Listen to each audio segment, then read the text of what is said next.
Hey there, Fly Picker. Before we dive into the interview with my pal Mark Cosgrove, I just have to let you know that I screwed up bad. When I went to Mark's house to record this interview, I failed to check the ISO settings on my camera before I hit record and ended up with some pretty dark, grainy footage. Now, once I realized this, I was completely horrified because I had already gotten back home. But I talked with Mark, and we thought that the lesson Mark was teaching today was so good, we're gonna release it anyway. Let's dive in.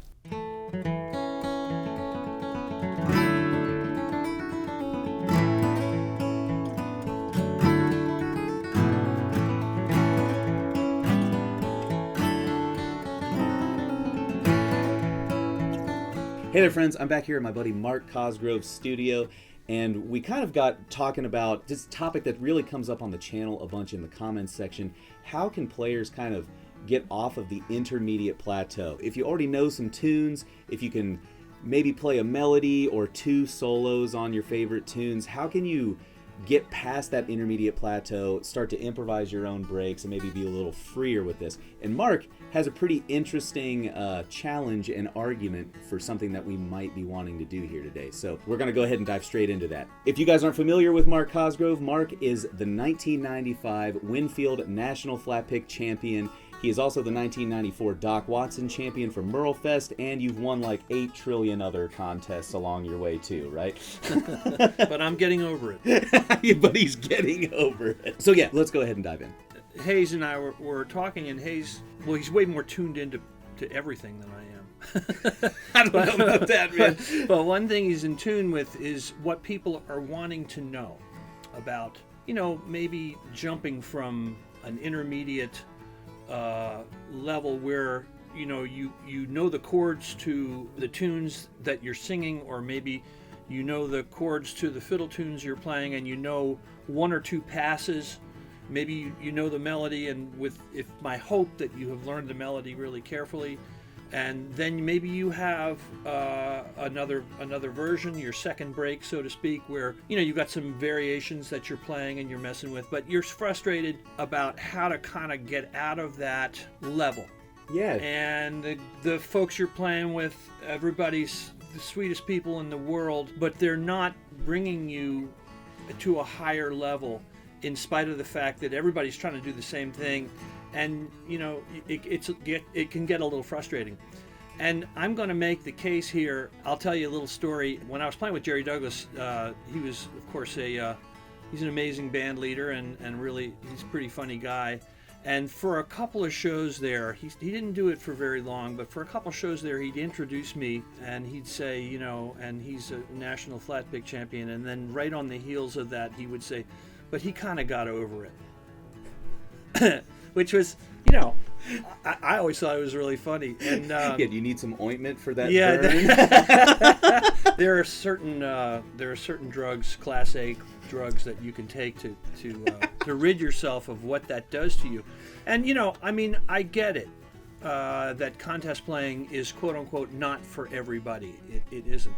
But I want to make a little case here for the player. And I've had a lot of students in my life, and I've had some that were pretty talented, but they reached that place that I was discussing as we began this, and they reached that place and they having trouble getting a little bit past it. What I would say is, if you do have a sense of adventure as far as getting in situations with people you don't really know that well, and going to places you haven't been before, contest playing is a really good way to prepare and to elevate your playing.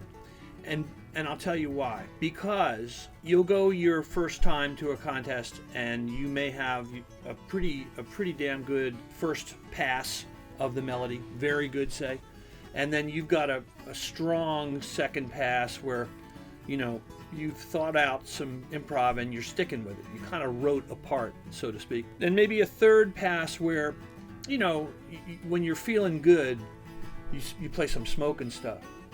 Well, the first time you get out in a contest situation, all of that's going to get thrown by the wayside. And any of that improv that you thought maybe if you were feeling it might come, you won't, because you've put yourself in a position that's rather uncomfortable. everybody's watching you. There's all these other players around. Some players are kind of crossing their arms like this and looking skeptically at you while you try to, play your stuff. I think that it's important to be prepared for those situations. In my experience, I did exactly what I just said. I went and crashed and burned. But, I came home and I said, I'm going to try this again, but I'm going to put the time in now. Yeah. And I'm going to get, if there's a time limit, which at some of the smaller competitions, they might have a minute or 2 minutes, and it's really not much time. At Winfield, in my experience, there really isn't. They urge like 3 minutes, but I know my arrangements, they were certainly all of 3 minutes and probably a little more, because the idea that I'm trying to put across is that it elevates your playing to right parts.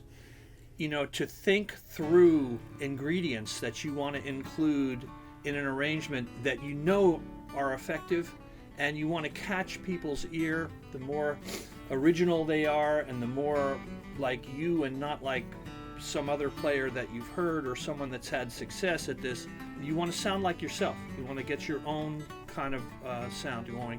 And I think that for your improv later on, and for your ease with getting around the guitar, it can really be invaluable to try and make 4 excellent concert or contest arrangements. And what's the worst that could happen?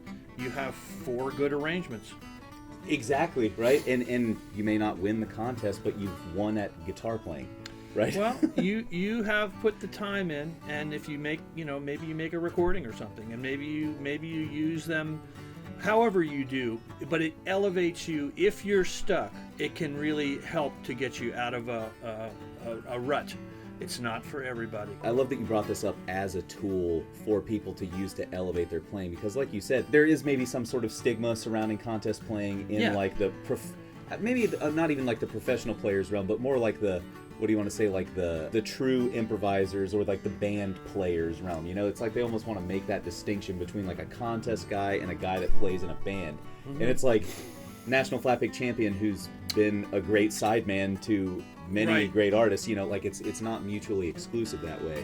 I certainly don't want to get caught in that rut at all. Yeah. I don't want to be, because, let's face it, there are players who only have their 4 or 6 contest arrangements, and really if you thrust them out into the world of improvising over someone's song that they've written or trying to accompany a singer-songwriter, they're at sea, they're lost, and that's not the player I want to be, and I don't think any of you guys do either. No, and I don't even think it's the player that most of the successful contest players are. Steve Kaufman can improvise amazing guitar breaks. Alan Shadd can improvise amazing guitar breaks, right? And those guys can play beautiful solos over changes that someone, a ballad that someone's written. Both those guys are, they can really bring it when it comes to interpreting a song. Yeah. If we want to dive a little bit deeper into this, if contest playing could be a good tool to kind of help take you off of that intermediate plateau, some things that we're saying need to be established. You gotta know the tune, like you said, like straight good interpretation of the melody. Have like maybe a second variation on that or something like that. Are there some other tools that people should be focusing on and exploiting when they're adding those ingredients to their arrangements? Is there a way that they should consider putting the arrangements together in terms of like building energy? Any thoughts on that kind of stuff? Yeah, I do, and I'll preface this by saying it's been years since I've competed. And when I did compete and had any success, I kind of knew what was working.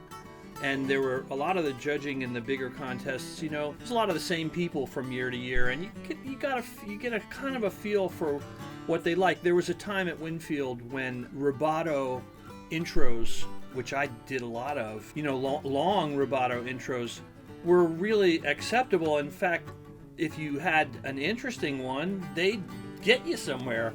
But then there's also been times at major contests like Winfield where that stuff doesn't float at all, and they're the judges and they don't want to hear anything extraneous. They just want to hear you get right to the point. So know the territory would be one.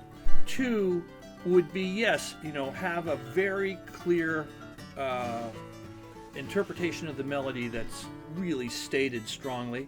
A second fairly hugging the melody kind of version. I always played 5 passes. Okay. My third pass would be pretty wild. In my third pass, I would try to insert the crazy